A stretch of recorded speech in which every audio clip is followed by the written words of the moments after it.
বিলম্ব হলেও আজকে জাতীয় পার্টির মহাসচিব শামীম হায়দার পাটোয়ারি একটা সত্য কথা বলেছেন। তিনি বলেছেন যে এখন জাতীয় পার্টিকে রক্ষার দায়িত্ব বিএনপির।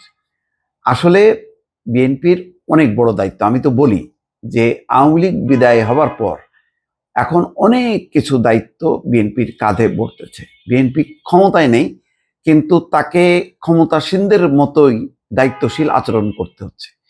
তো যাই হোক, শামীম হায়দার পাটোয়ারি কেন বলেছেন, এই যে যে সংকটটা হলো, জাতীয় পার্টি অফিসে হামলা, নুরুর উপর হামলা, তারপর প্রধান উপদেষ্টা ডক্টর মোহাম্মদ ইউনূস ৩টা রাজনৈতিক দলকে ডেকেছে, তার মধ্যে 2টা দল জামাত এবং এনসিপি বলেছে জাতীয় পার্টিকে নিষিদ্ধ করতে হবে, আর বিএনপি বলেছে যে কোনো দল নিষিদ্ধের রাজনীতি বিএনপি করে না।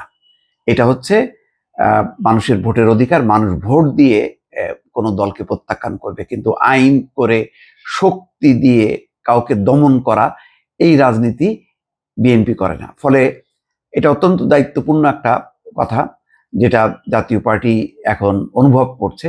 সেটা যদি আরো আগে অনুভব করতো, দ্বাদশ জাতীয় সংসদ নির্বাচনের প্রাককালে যদি জাতীয় পার্টিও বিএনপির সঙ্গে থাকতো, তাহলে কিন্তু হাসিনার পতন আরো আগে হয়ে যেত। ওই নির্বাচনই হইতে পারতো কিনা যথেষ্ট সন্দেহ আছে।